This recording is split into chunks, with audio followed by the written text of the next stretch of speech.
All right, let's dive into asset management. This is where you're going to manage all the inventory and the devices in the system that can be assigned to users.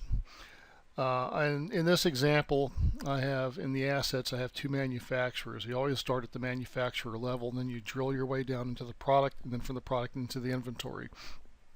And we'll start with, for example, Foxton. The properties would be the name, address, and contact information for the company. And then once you go into the products, then we get into the inventory control. Obviously, you have to have a product before you have inventory.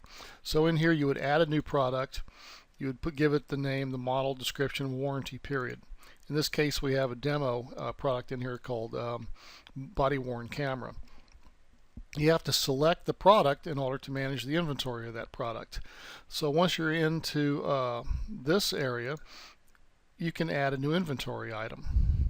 So you would give it internal asset tags, serial numbers, purchase dates, things of that nature, and then you could also assign users to it here. I'm going to take one that I've already added right here, and we can see that it was not assigned. It's not assigned to anybody. But there's a number of things I want to be able to do with this camera first. I need to give it an internal system tracking ID. So in order to do that, what first I need to do is I need to plug the camera in to give access to it. So let's plug in the camera.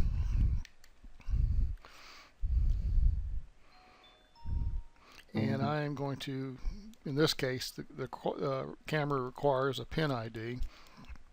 So I'm going to put that in there and connect it. And you see it's attaching to the camera device. And then what it's going to do is once it's connected to the camera device, a button is going to pop up that says Set ID. And so I'm going to click on that. It's going to go out to the camera and say, hey, do you have any internal tracking information already embedded in this device? And in this case, it does, assigned from a previous demo. And it says, do you want to assign a new profile to it? I'm going to say, yes, I do. And when I do that, it assigns an internal system tracking ID. And I can save it, and now it's assigned. But say I also want to assign a user to it, I can do that too. Come to the properties.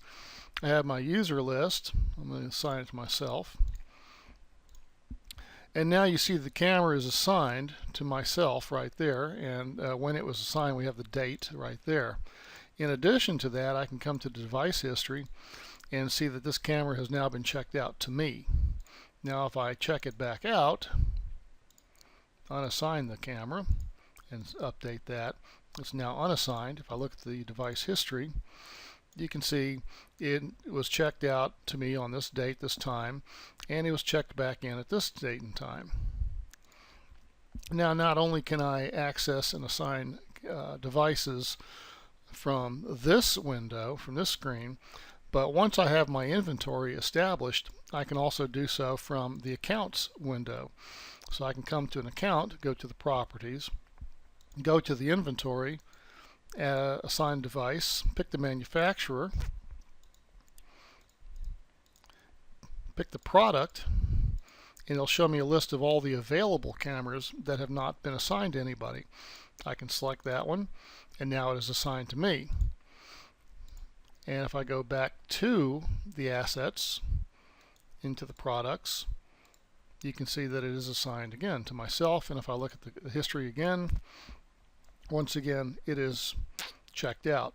Now the history is also available back at the accounts dialog here. I can come here, come to the inventory, click on that, look at the device properties, and again it tells me who it is, what manufacturer, asset tag, serial number, as well as the history. So that basically is an overview of the asset management. Now if you have a camera that just shows up on your desk and you don't know who it belongs to, we have a system here called Finder. You open that, plug in the camera. In this case, it requires a pin again.